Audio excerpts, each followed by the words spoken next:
మణిరత్నం కాంబినేషన్లో వచ్చిన నాయకుడు చిత్రం అప్పట్లో పెద్ద హిట్. ఆ కాంబో మళ్ళీ సెట్ కావడానికి 38 ఏళ్లు పట్టింది. వీరిద్దరి కాంబోలో వచ్చిన తాజా చిత్రం థగ్ లైఫ్.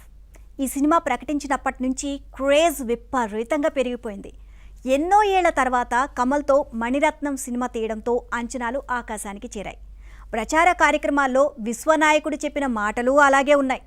థగ్ లైఫ్ చూశాక నాయకుడు చిత్రాన్ని ఆయన మర్చిపోతారు అని ఓ వేదికపై చెప్పారు. కమల్ హాసన్తో పాటు త్రిష, శింభో, అభిరామి, నాజర్, అశోక్ సెల్వన్, ఐశ్వర్య లక్ష్మి నటించిన చిత్రం ఇది. 1-2 సార్లు విడుదల వాయిదా, కర్ణాటకలో బ్యాన్ అంటూ వివాదం నడుమ ఈ గురువారం ప్రేక్షకుల ముందుకొచ్చింది థగ్ లైఫ్. కమల్ చెప్పినట్లు నాయకుడు చిత్రాన్ని మర్చిపోయేలా మణిరత్నం ఈ చిత్రాన్ని మలిచారా? రివ్యూలో చూద్దాం.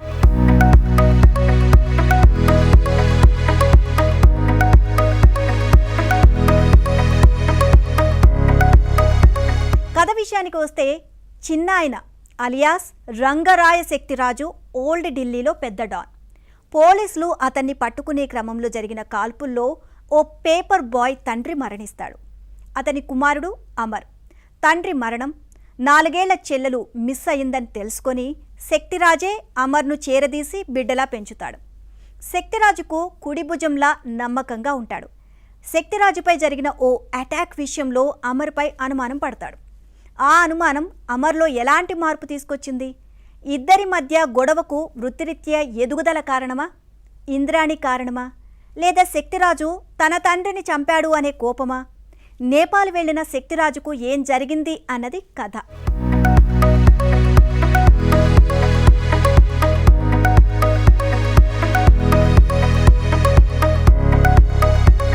ఇకపోతే 38 ఏళ్ల క్రితం కమల్ హాసన్ దర్శకుడు మణిరత్నం కాంబోలో వచ్చిన నాయకుడు ఓ సెన్సేషన్.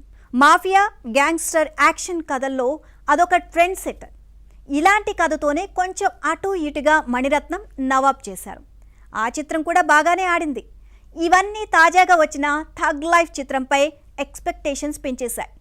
ఈ సినిమా కూడా ఇంచుమించుగా అలాగే ఉంది. కాకపోతే చిన్న చిన్న మార్పులు చేశారు. డాన్గా ఎదిగిన తమ్ముణ్ణి చూసి ఓర్వలేని ఓ అన్న, అతను చెప్పిన మాటలు విని పెంచి పెద్ద చేసిన మనిషిపై రివెంజ్ తీసుకునే ఓ యువకుడు. ఇది సింపుల్గా కథ. ఈ సినిమా ప్రారంభం బాగుంది.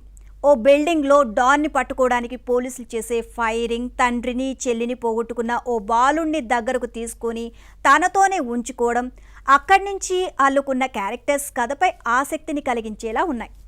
తర్వాత ఏం జరుగుతుంది అనే ఎగ్జైట్మెంట్ కలుగుతుంది. అయితే ఆ హై మూమెంట్ కింద పడిపోవడానికి ఎక్కువ సమయం పట్టలేదు. రెగ్యులర్ ఫార్మాట్లో సాగే రివెంజ్ గ్యాంగ్స్టర్ డ్రామా అని సినిమా మొదలైన కాసేపటికే అర్థమైపోతుంది. మామూలు కథను మెస్మరైజ్ చేసేలా చిత్రీకరించడం మణిరత్నం బలం. కానీ ఇందులో పాత్రలో బలం కనిపించలేదు. నెల్లూరులో తండ్రిని చంపడానికి వచ్చిన వ్యక్తి ముందు అమ్మాయి చూపించే తెగువ నచ్చి ఆమెను పెళ్లి చేసుకున్నానని శక్తిరాజు చెప్తారు. అలాంటి వ్యక్తి ఇంద్రాణి అనే డాన్సర్కు ఆకర్షితుడు కావడం, శక్తిరాజును అన్నయ్యగా భావించే అమర్ కూడా ఆమెకే అట్రాక్ట్ కావడానికి సరైన రీజన్ చెప్పలేదు. తండ్రి మరణం తర్వాత తనను ఎంతో ఇష్టంగా పెంచిన శక్తిరాజు పట్ల అమర్ తీరు కూడా యాక్సెప్ట్ చేసేలా లేదు. తండ్రి మరణానికి శక్తిరాజే కారణమని తెలిసినా వేరొకరు ఎక్కించిన మాటలకు ఎలా ప్రభావితుడయ్యాడో అన్నది లాజిక్లెస్గా ఉంది. ఈ సినిమాకు మణిరత్నం, కమల్ హాసన్ ఇద్దరూ స్క్రీన్ ప్లే రాశారు. 1-2 చోట్ల మినహా ఎక్కడా మెరుపులు కనిపించలేదు. శ్రీకర్ ప్రసాద్ ఎడిటింగ్ కూడా సహనానికి పరీక్షగా మిగిలింది. కొన్ని సన్నివేశాల్లో నిడివి అలా పెరిగిన ఫీలింగ్ కలుగుతోంది.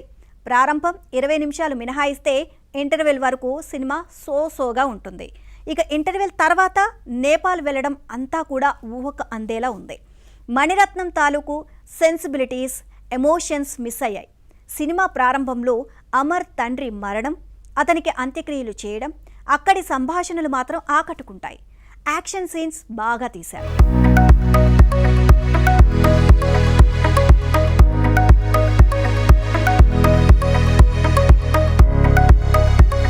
నటీనటులు ఎలా చేశారంటే, కమల్ హాసన్ ఎలాంటి పాత్రనైనా అలా ఓకగా చేయగలరు. నటుడిగా ఆయన కొత్తగా నిరూపించుకోవాల్సింది ఏమీ లేదు. శక్తిరాజు పాత్రలో ఒదిగిపోయారు. కానీ ఆ పాత్ర కొత్తగా లేకపోయినా న్యాయం చేశారు. శింభో నటన సెటిల్డ్గా ఉంది. క్యారెక్టర్ రీత్యా అతని యాటిట్యూడ్ పర్ఫెక్ట్గా సూట్ అయింది. తనదైన శైలి నటన తెరపై చూపించారు. కమల్తో ఈక్వల్గా యాక్ట్ చేయడానికి ప్రయత్నం చేశారు. అభిరామిది మంచి క్యారెక్టర్, నిడివి ఉన్నా సరిగ్గా ఆ పాత్రను వినియోగించుకోలేకపోయారు. త్రిషకు వయసు పెరుగుతున్నా అందం ఏమాత్రం తగ్గలేదని ఇంద్రాణి పాత్రతో మరోసారి నిరూపించింది. బార్ డాన్సర్గా 2 పాటలు 4 సీన్స్లో మెరిసింది. ఆ పాత్రకు అంత ప్రాధాన్యం ఏమీ కనిపించదు. నాజర్, మహేష్ మంజ్రేకర్ పోలీస్ ఆఫీసర్గా, అశోక్ సెల్వన్, జోజు జార్జ్, అలీ ఫజల్ ప్రతిభ గల ఆర్టిస్టులు ఇందులో ఉన్నారు. డాక్టర్ అన్నాగా ఐశ్వర్య లక్ష్మి కనిపించింది. క్లైమాక్స్లో ఆ పాత్రకు ప్రాధాన్యం ఉంది. మిగతా అందరూ తమ తమ పాత్రలకు న్యాయం చేశారు. రవి కే చంద్రన్ కెమెరా వర్క్ బాగుంది. యాక్షన్ ఎపిసోడ్స్, నేపాల్ ప్రాంతాల్లో డ్రోన్ షాట్స్ అద్భుతంగా చిత్రీకరించారు.